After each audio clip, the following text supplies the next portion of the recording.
Good morning. My name is Olufumilayo Otubi, and today I want to talk about the summative assessment. Remember, we talked about assessment and said that we want to find out exactly how much and how well all our learners have been learning. So this week in our school we have assessment.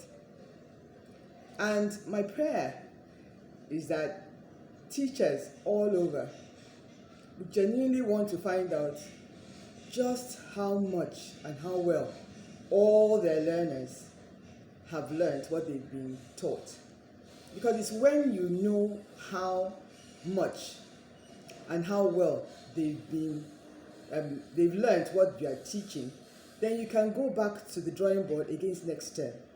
But when you help them, so to say, and you coach them towards the answers, you give them exam revision questions and they're all about what you said, you're not helping that learner.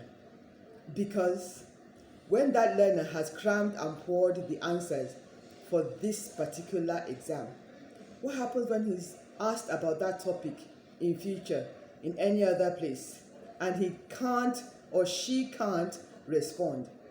It means you failed. So why not sit back?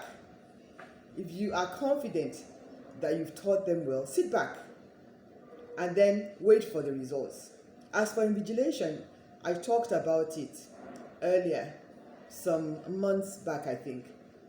When we invigilate, make sure that the children, they're spaced out. We hope that the concept of integrity has been ingrained in all your learners, so that they know that I won't look at what my friend has written and then erase mine or cancel mine and then write that. We're raising confident leaders. Everybody says leadership, leadership, leadership. And if we can do it right at this stage with our learners, Nigeria will be a better place. It will be integrity centered, that I want to see what I can do and not copy. And then you can have integral results. What about the invigilating? Are you going to condone lazy invigilation where you sit in one place and then maybe you're on your phone or you're gisting with somebody else, or if there are two in a class invigilating? You know, that's not the way to show diligence, to role model it, even while you invigilate. Ensure that you are demonstrating positive values to the children.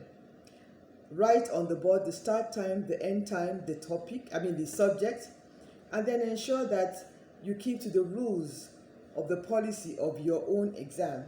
In some schools, for a certain level of children, you read the instruction clearly so that if they're meant to underline, they don't go and circle. If they're meant to circle, they don't underline. And if they're meant to choose one answer, they shouldn't be underlining all the answers. Then you have to admonish them. This is the start time. Read.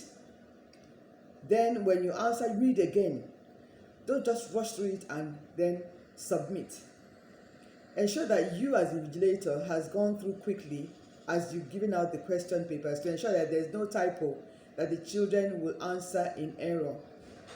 And then keep to the time. It doesn't help when a half-hour paper is being given for 1 hour to that child. They're not helping, because the person that set it for half an hour has factored in the age of the topic and what the child is supposed to respond. So go according to what is the required policy of the exam for that age range. So you have the vigilators, they give out the papers.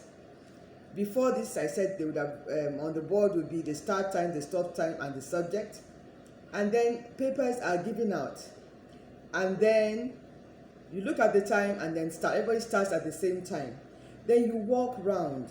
They're going to sit down. Don't sit down for long. So the children are aware, the learners are aware that you are going round in case they need help.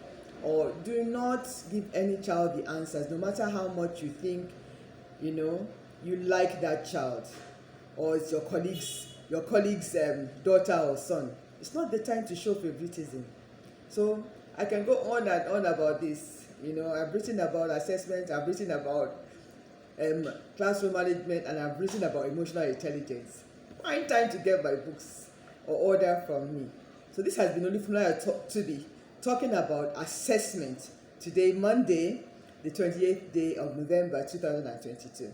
Have a beautiful week ahead, and God bless you. Amen.